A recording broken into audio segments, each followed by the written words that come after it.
kode kehormatan atau pedoman hidup yang dikenal dengan Sabta Marga. 7 poin yang menjadi acuan setiap prajurit TNI dalam berbakti kepada bangsa dan negara yang berlandaskan Pancasila. Assalamualaikum warahmatullahi wabarakatuh.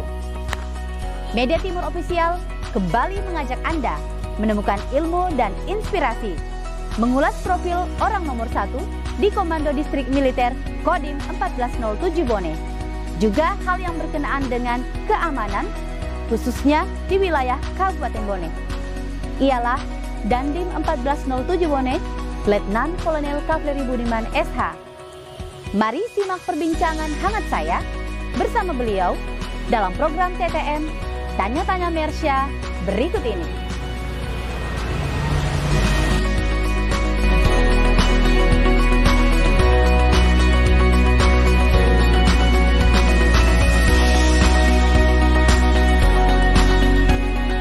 Baik pemirsa Media Timur Official dimanapun Anda berada, sekarang saya sudah bersama Dandim 1407 Bone, Letnan Kolonel Kavaleri Budiman SH. Langsung saja saya menyapa beliau. Assalamualaikum warahmatullahi wabarakatuh. Waalaikumsalam warahmatullahi wabarakatuh, Bu Mersa. Apa kabar nih? Alhamdulillah, baik. Habis olahraga juga, Dan? Iya, tadi habis olahraga. Selalu dan selalu ya, tetap menjaga kebugaran tubuh. Kita bersama di TTM atau Tanya-Tanya Mersya. Jadi kita akan tanya tentang profil dari Dandim 1407 Bone, kemudian ada tupoksi Kodim 1407 Bone, gambaran umum kondisi keamanan dan ketertiban di Bone saat ini terkait dengan adanya pandemi COVID-19, kemudian radikalisme, lalu tantangan narkoba dan juga bencana alam. Yang terakhir nanti kita ada di harapan ataupun pesan-pesan dari Bapak Letnan Kolonel Kavaleri Budiman SH. Ya, langsung saja kita ke profil beliau. Silakan, Pak. Baik, terima kasih Bu Mesa. Selamat siang pemirsa TTM. Sebelumnya saya akan memperkenalkan diri karena ada pepatah mengatakan bahwa tak kenal maka tak sayang maka tak cinta. Iya. Oleh karena itu, saya nama lengkap Budiman, sarjana hukum. Tempat tanggal lahir saya Kota Palembang ya. Tanggal 9 November 1978. Kemudian pendidikan terakhir saya S1 di bidang hukum. Warna favorit saya warna kuning. Ya, kenapa saya mengambil warna kuning? Karena menurut saya warna kuning itu adalah warna yang terang, seterang dunia ini. Jadi kalau kita mengibaratkan matahari selalu menerangi dunia. Nah, demikian hidup saya itu berarti buat orang banyak, sehingga bisa menjadi atau bisa membawa berkah dan manfaat buat hidup orang banyak. Baik. Kemudian hobi saya sendiri, saya mempunyai 2 hobi. Hobi saya yang pertama yaitu olahraga. Khususnya saya paling hobi itu berenang ya. Jadi kalau saya berenang itu bisa berjam-jam saya di air itu. Karena memang hobi saya dari kecil, saya juga hobi di air. Di Palembang dulu? Ya, karena tempat saya di Palembang di pinggir sungai, Mbak Mersa. Jadi saya memang dulu sering berenang di Sungai Musi, karena kita dulu memang anak sungai ya, rame-rame. Jadi kita kalau bisa. Di sini sering mandi di mana nih, berenang di mana, Dan? Kalau saya sekarang sering berenang di Pelabuhan Bajoe. Baik. Nah, itu hampir seminggu paling tidak sekali saya berendam di Bajoe. Iya. Di samping untuk kebugaran, menurut saya kalau kita berendam di air laut itu, setelah itu kita akan bugar. Jadi kita sangat lebih semangat gitu loh. Selain hobi berenang ada lagi, Dan? Kalau selain berenang ya hobi saya kedua yaitu nyanyi, Bu. Iya.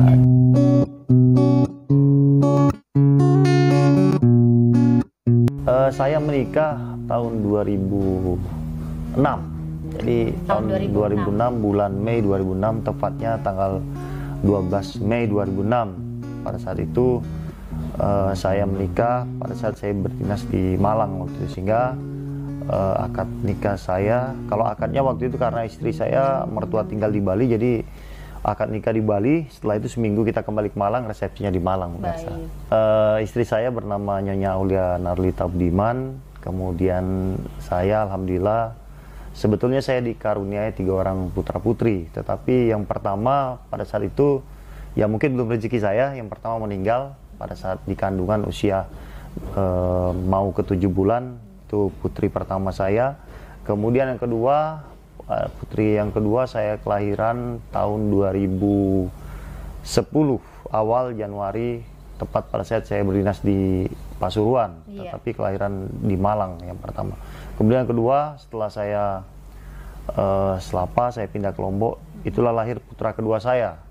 Lahir di Kota Mataram, Nusa Tenggara Barat pada saat saya menjabat pada saat itu Pasibakti TNI. Jadi karir menjadi Tentara Nasional Indonesia itu mulai tahun berapa, Dan? Saya memulai karir saya tahun 2000, saya dilantik tahun 2000, kemudian saya tugas pertama, alhamdulillah saya mendapat kepercayaan. Saya bertugas di Kostrad, tepatnya di Divisi Infanteri 2 Kostrad, Kota Malang.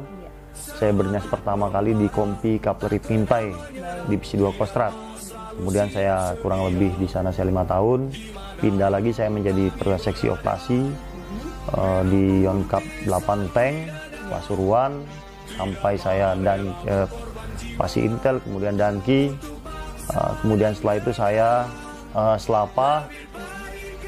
Kemudian saya pindah lagi ke Korem 162 Wirabakti di Nusa Tenggara Barat ya, di Kodam Sinondayana. Setelah itu kurang lebih saya 2 tahun 3 bulan. Alhamdulillah saya ikut Sesko, dan kemudian Sesko saya tahun 2014. Kemudian alhamdulillah Bu, saya dapat di sini Bu. Jadi saya dapat di Kodam 7 Wirabwana waktu itu. Kalau sekarang Kodam 14 Sanudin di Kota Makassar. Jadi kalau yang ada panser-pansernya itu di mana, satuan mana, Dan? Saya pertama kali di Kaptai 2 itu di Malang Bu ya, itu kendaraan saya panser. Kemudian pindah di Yonkap 8 2006 sampai 2011 kendaraan saya tank Bu. Waktu Scorpion. Jadi satuan saya itu paling canggih waktu itu tanknya ya di Angkatan Darat, karena kita di bawah Kostrad. Paling dikagumi TNI nih. Iya, jadi kalau memang itu kita paling bangga kalau kita sudah misalnya ada latihan gabungan Bu, nah kita pasti libatkan, kemudian ada upacara, nah kita pasti dilibatkan untuk defile. Kita memang kalau waktu itu kalau sudah latihan, kemudian upacara, nah kita memang sangat bangga seperti saya bilang tadi. Setelah saya di Batalion Kostrad, saya pindah di Kodam Sinondayana, tepatnya di Korem 162 Wirabakti. Kami menjabat Pasibakti TNI, kemudian Pasilat Korem. Setelah itu kami Sesko tadi. Sesko 2014, nah kemudian kami tiba di Makassar 2014 akhir, waktu itu November kami masuk Makassar. Kami berdinas di Staf Intel Kodam kurang lebih 2 tahun. Alhamdulillah kami dipercaya untuk menduduki jabatan sebagai Dandim Intel Kodam 13 Merdeka. Jadi dulu tidak ada Kodam 13 Merdeka. Yang menganan Poso ya? Iya, semuanya Bu, Poso, kemudian perbatasan. Nah kami waktu itu pertama kali, jadi Kodam ini kan dulu namanya Kodam 7 Wirabwana, membawahi 6 provinsi. Kemudian pada tahun 2016 bulan November itu dipecah sehingga Kodam 13 Merdeka, dulu kan itu Korem 131 Santiago, itu menjadi Kodam 13 Merdeka. Kemudian di sini Kodam 7 Wirabwana menjadi Kodam 14 Sanudin. Jadi kami waktu itu berbekal anggota itu hanya 32 orang, kami merintis satuan baru, sehingga memang berat tugas kami karena kita itu membawahi, ada di situ daerah konflik di Poso, kemudian perbatasan di Sangarta Laut, di perbatasan langsung Filipina, kemudian di situ kita ketahui ada Moro ya, konflik-konflik dan sebagainya, sehingga memang agak berat, tetapi alhamdulillah kami bisa melewatinya Bu. Berapa lama Dan di sana? Di sana kurang lebih saya 1 tahun 5 bulan 15 hari Bu, saya hitung. 1 tahun 5 bulan 15 hari, kemudian alhamdulillah saya setelah itu saya dipercaya untuk pindah tugas di Pusat Intelijen Angkatan Darat di Jakarta. Kurang lebih saya di situ juga 2 tahun 3 bulan, dan tepatnya tanggal 20 Juli 2020 kami dipercaya untuk menduduki jabatan sekarang sebagai Dandim 1407 Bone. Berarti dari Jakarta langsung ke Bone? Langsung ke Bone, alhamdulillah. Saya juga tidak menyangka waktu itu karena saya sudah pernah tugas di sini. Selatan, ya, tetapi alhamdulillah saya dipercaya kembali untuk bertugas di Kodam 14 ini. Insya Allah 99% kayak orang Bugis lah, Bugis Bone. Amin. Ya. Karena saya Palembang juga itu kan sama. Lebih itu ya. Betul, karena kita sifat kita sama. Yang penting kalau kita menghargai orang, kita akan lebih menghargai orang. Ya, jadi kita memang Palembang juga terkenal ramah ya, Komandan. Sama. Dan Seperti memang di Bu, Bone. di Palembang itu orang Bugis itu banyak, Bu. Iya. Orang Bugis itu paling banyak di Baik. Palembang. Jadi memang kita sudah kulturnya sudah sama, jadi tidak ada masalah. Walaupun saya baru 8 bulan di sini, tapi saya terasa sudah 3 tahun di Iya. sini. Nah, Komandan, hal yang paling diinginkan dalam hidup nih dan belum tercapai, semua orang pasti punya ya keinginan. Jadi hal yang paling saya ingin dalam hidup saya saat ini yaitu untuk ini, Bu ya. Saya pengen sudah niat, insya Allah saya akan menunaikan ibadah haji, Bu. Amin. Itu memang cita-cita saya Udah dulu. dibukakan hatinya untuk Iya, menuju ke karena tanah saya suci. tinggal mungkin waktu dan kesempatan yang belum ada. Amin. Saya Insya Allah doakan nanti ya. mudah-mudahan saya bisa. Masyarakat Bone doakan. Amin, amin ya robbal alamin. Dan moto hidupnya nih, Komandan. Moto hidup saya itu, Bu, sebenarnya ada 2. Yang pertama, moto hidup saya itu, saya punya moto, saya tidak akan pernah menyerah sebelum tujuan saya tercapai. Kemudian yang kedua, kebahagiaan saya itu harus menjadi kebahagiaan orang lain. Itu Harus dinikmati orang lain. dinikmati orang lain, Bu. Kenapa saya bilang seperti itu? Sangat bijak, Komandan. Ya, karena saya berpikir kalau saya bahagia, saya pun harus melihat orang lain bahagia. Kalau saya tertawa, orang lain tertawa. Jadi kita, apalagi kan saya kan seorang pimpinan, ya saya harus membawa anggota saya secara adil. Kemudian saya harus bijaksana juga dalam menghadapi berbagai masalah dan tantangan ke depan. Semoga prinsip atau moto hidup itu terus berkembang dan menjadi sebuah kebahagiaan untuk semua orang, Dan. Amin. Iya. Nah, kita langsung tadi dari profil kita ke Kodim 1407 Bonenya nih, Dan. Tupoksi dari Kodim 1407 Bone sendiri seperti apa? Tupoksi Kodim ya, sesuai dengan Undang-Undang Nomor 34 tentang TNI. Tupoksinya itu yaitu menyelenggarakan pembinaan kemampuan, kemudian gelar kekuatan, kemudian menyelenggarakan pembinaan teritorial untuk menyiapkan wilayah pertahanan di darat, dan yang terakhir yaitu menjaga keamanan wilayah dalam rangka mendukung tugas pokok Korem maupun tugas pokok Kodam, Bu. Baik. Iya. Nah, melihat kondisi sekarang, kira-kira gambaran umum situasi dan kondisi keamanan dan ketertiban di Bone menyikapi adanya pandemi COVID-19, kemudian persoalan radikalisme atau mungkin narkoba dan termasuk bencana alam. Ini kompleks ini. Iya. Seperti apa nih, Komandan? Baik, Bu. Jadi kalau menurut saya situasi yang ada di Kabupaten Bone ini sampai saat ini alhamdulillah aman terkendali, situasi kondusif. Ini berkat kerjasama kita itu dari seluruh lapisan masyarakat, baik TNI, Polri, dan masyarakat pada umumnya. Jadi kita saling bahu-membahu, Bu, untuk menjaga situasi keamanan ini. Kemudian masalah pandemi COVID ini sampai saat ini alhamdulillah juga di wilayah Kabupaten Bone sudah menurun, Bu. Iya. Dan tinggal dari 1.200 sekian ya, saya belum bisa menyebutkan 1.260 sekian kalau saya itu terakhir. Tadi malam juga sudah sembuh lagi, jadi tinggal 1, Bu, yang Tinggal dirawat. 1 yang dirawat ya. Alhamdulillah, saya berdoa semoga ini cepat zero. Amin. Zero sehingga Kita kita semua berharap seperti Bone ini bisa cepat bebas dari COVID ini. Iya.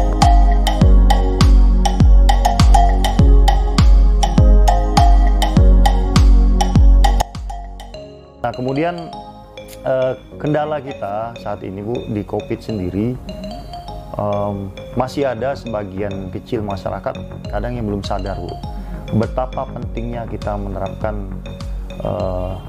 protokol kesehatan seperti mencuci tangan, memakai masker, menjaga jarak, dan menghindari kerumunan.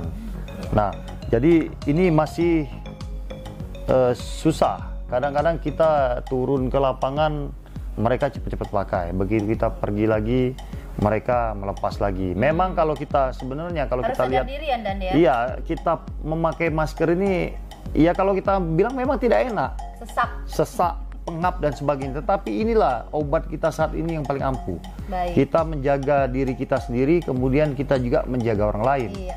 Khususnya mungkin tempat keramaian ya, seperti di pasar, di terminal. Nah, itu yang perlu mungkin Jadi kita intinya himbau kesadaran lagi. diri masih harus ditingkatkan. di Harus masyarakat. ditingkatkan. Baik, Ya. selanjutnya, Dan, untuk tantangan radikalisme. Radikalisme, Bu, alhamdulillah memang dulu pernah, Bu, di Bone ini terjadi ada dulu pernah ditangkap di Amali, Bu ya. di Kecamatan Amali. Ada Tapi artinya jaringan. kejadian di Bone nggak ada, tapi Tidak ada, mungkin Bu. lari ke Bone. Ada kemarin ya pada saat tanggal berapa itu 12 ya, 12 April malam itu di Cafe Chill Space Bar ya. Space Bar itu ada ditangkap. Ini merupakan jaringan terkait dengan peledakan gereja di Katedral Makassar kemarin. Gereja Jadi memang Katedral. sudah dibuntuti dengan tim Densus 88 dan itu ketangkapnya di Bone. Karena apa? Memang yang bersangkutan ini bekerja sebagai IO, penorganizer suatu event pernikahan. Nah, waktu itu mereka di Bone. Iya. Nah, sehingga tertangkap di Bone. Jadi saya garis bawahi bukan orang Bone ya. Bukan orang Bone. Tetapi Larinya ke- orang Makassar larinya ke Bone. Iya. Sehingga ditangkap di Bone. Baik. Hebohnya di Bone waktu itu. Tapi sekarang udah aman lagi nih. Alhamdulillah aman ya, kita juga masih tetap kontrol. koordinasi dengan pihak terkait. Iya. Kemudian kita merintahkan Babinsa juga di satuan bawah di Korami untuk selalu memantau. Mungkin apabila ada orang-orang tidak dikenal masuk wilayah kita, nah itu kita harus Iya. perhatikan betul, kita harus tanya 1x24 jam sehingga kita tidak mau kecolongan Bu, terkait dengan radikalisme. Nah, selain radikalisme Dinda, masih ada satu lagi nih permasalahan tentang narkoba. Baik ya, kalau di narkoba memang di Bone, menurut saya memang cukup tinggi Bu peredarannya. Memang ini masalah-masalah dulu yang saat ini memang sedang menjadi PR kita bersama, bukan hanya pihak kepolisian saja, tetapi kita juga, kemudian masyarakat juga, kita harus lebih aktif untuk memantau perkembangan ini. Jadi apabila mungkin ada narkoba dan sebagainya, saya harapkan masyarakat ikut aktif untuk melaporkan siapa mungkin ada pengguna, gerak-gerik, pengedar, itu kemudian bandar khususnya. Nah, kita harus segera kita tindak lanjuti. Bagaimana caranya? Kita harus laporkan ke pihak berwajib, dalam hal ini mungkin pihak kepolisian maupun BNN Kabupaten Bone. Nah, alhamdulillah kemarin ya kita juga baru beberapa hari kemarin ada bandar narkoba yang tertangkap, walaupun memang barang itu sebetulnya dari Sidrap, bukan dari Bone ya. Kemarin Itu ada ditangkap di Pelabuhan Bajoe. Bajoe ya. Ya itu pun Bu sudah diikuti dari Sidrap. Baik. Memang itu mau dibawa ke Kolaka, tapi alhamdulillah bisa digagalkan. Kemudian ada juga beberapa hari kemarin bandar narkoba di Bone juga tertangkap juga di salah satu KP di Bone. Nah, ini juga merupakan keberhasilan bagi aparat dalam untuk mencegah peredaran narkoba di Kabupaten Bone ini. Jadi masyarakat mungkin PR-nya salah satunya kalau melihat ada yang sedikit agak gila gitu ya, dan ya, tidak Betul, stabil, iya. bisa jadi bukan ODJ ya, tapi mungkin ada pengaruh dari narkoba. Kita bisa susuri itu ya, Dan ya. Bisa, Minta bisa. melapor sama yang pihak berwajib. Pihak untuk berwajib, tindak- iya. paling tidak kita bisa nanti ditindaklanjuti Bu. Iya. Baik, yang terakhir bencana alam untuk di Kabupaten Bone sendiri sudah ada kewaspadaan mungkin atau persiapan dari Kodim sendiri. Baik ya, jadi kalau bencana alam ini menurut saya alhamdulillah Bu, kita di Bone ini termasuk wilayah yang aman. Hanya saja kita ini sering terjadi banjir musiman. Kenapa saya bilang musiman? Kalau musim hujan memang terjadi banjir seperti di kiriman banjir. ya Teluk Siatinge, Dua Bocowe, Cendrana, Ajangali. Nah, itu pun kiriman dari Sengkang Bu. Di danau Dari di Wajo, ya? danau di Wajo. Tempe. Tempe itu kalau sudah dia banyak meluap, nah larinya ke tempat kita. Oleh karena itu ya, itu merupakan musiman yang bisa kita antisipasi. Dan itu pun tidak ada masalah. Kayak angin puting beliung juga ada? Angin puting beliung ada, kemarin juga gara-gara angin puting beliung, pohon-pohon tua itu rata-rata ada yang roboh. Nah, oleh karena itu saya menghimbau masyarakat, apabila mungkin ada hujan yang deras, angin puting beliung, tolong hindari tempat-tempat mungkin yang ada pohon-pohon yang besar, pohon-pohon yang sudah mulai rapuh, tolong dihindari dulu, karena itu nanti juga bisa berbahaya buat keselamatan kita. Iya, pada selain saat itu. banjir, kemudian juga angin puting beliung, saya sering lihat kejadiannya yang rata-rata ini banyak kebakaran nih, Dan. Iya, betul. Kalau saya lihat Korsleting. banyak dari faktor listrik ya, korsleting listrik. Iya. Nah, ini oleh karena itu juga saya menghimbau kepada masyarakat ya, untuk dalam penggunaan listrik harus berhati-hati. Contoh, itu kata kita menggunakan peralatan listrik yang sesuai standar internasional. Jadi jangan kita hanya karena kita mikir ini lebih murah, kita ngambil harga yang sedikit tapi tidak sesuai standar, sehingga pada saat kita gunakan tahu-tahu komponen tidak kuat meleleh kemudian menimbulkan percikan api, Iya, itu menyebabkan kebakaran. Kayak kabel-kabel kan, dan kadang Iya. kita kalau ke toko listrik, oh ini harga ini agak tipis kabelnya, transparan, ada yang Betul. lebih tebal, yang Betul. lebih ini lebih Karena itu aman. untuk keselamatan kita. Kadang kita berpikir kita tidak mau rugi sedikit, tetapi kita untung banyak. Kita pikir ini mending kita kita beli yang bagus sehingga kita aman. Karena di rumah-rumah rata-rata seperti yang kebutuhan rumah tangga, kulkas, dispenser. Nah itu kan memang membutuhkan energi yang tinggi. Sementara kadang-kadang kita colokannya itu kurang bagus, Bu. Nah di situ Iya. yang meleleh menyebabkan kebakaran. Ya, baik, dan pokoknya untuk gambaran kondisi keamanan di Bone itu Iya. artinya sudah diantisipasi lah Sudah, sedini mungkin. Kita juga sudah menyiagakan, Bu. Jadi tiap-tiap koramil kita juga sudah menyiagakan dengan melatihkan protap-protap yang kita buat ya. Standar proses protap-protap, standar prosedur operation yang sudah kita latihkan juga di koramil-koramil, sehingga pada saat nanti kalau terjadi bencana kita sudah siap. Kemudian instansi-instansi mana yang kita hubungi, Baik. itu juga nanti sudah kita latihkan, sehingga harapannya kita bisa mengantisipasi apabila terjadi bencana khususnya banjir, kita sudah siap itu. Baik, terima kasih. Dan yang terakhir adalah harapan Bapak sendiri. Harapan saya, Bu, ya, ke depan ini, Bone ini kan merupakan kota yang beradat. Ya. Kota yang beradat dan beradab. Nah, ini harus kita junjung tinggi. Moto ini harus kita pertahankan. Karena menurut saya memang orang Bone ini, Bu, istilahnya itu kalau di Jawa itu Solonya Sulawesi. Orang yang sopan, ramah, kemudian bersahabat dengan siapa saja. Nah, saya minta juga karena kita masa pandemi Covid ini, mari kita bersama-sama mensiarkan kepada masyarakat, mengajak masyarakat untuk tetap mematuhi protokol kesehatan. Ingat, Covid ini belum berakhir. Covid ini kita belum tahu. Oleh karena itu, kalau kita sekarang sudah mulai menurun, mari kita pertahankan ini dan semoga Covid ini segera enyah dari Kabupaten Bone. Demikian harapan saya, Bu.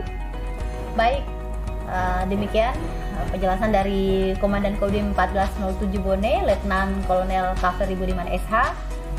Perjuangan adalah jalan menuju kemenangan. Kemudian doa adalah kekuatan yang hakiki. Mari satukan dua semangat itu. Dan pastinya tetap terus berjuang, pantang menyerah sebelum mencapai tujuan. Dan kebahagiaan Anda seyogyanya adalah kebahagiaan orang lain juga. Teruslah berjuang untuk negeri, dan salam hormat kami bagi para TNI. Tetap semangat. Tetap semangat. Salam sehat. Salam sehat. Terima kasih dan mohon maaf atas segala kekurangan. Saya Mersya serta kerabat kerja yang bertugas, ada Diwian Agustiawan beserta Komandan Kodim 1407 Bone, Iya, Bapak Letnan Kolonel Kavleri Budiman SH. Terima kasih atas waktunya, Pak. Sama-sama, Bu Mersa. Ya. Dan kami undur diri. Wassalamualaikum warahmatullahi wabarakatuh. Waalaikumsalam warahmatullahi wabarakatuh. Ada yang 11, ada yang 21. Yang pekan minggu, jadi 10.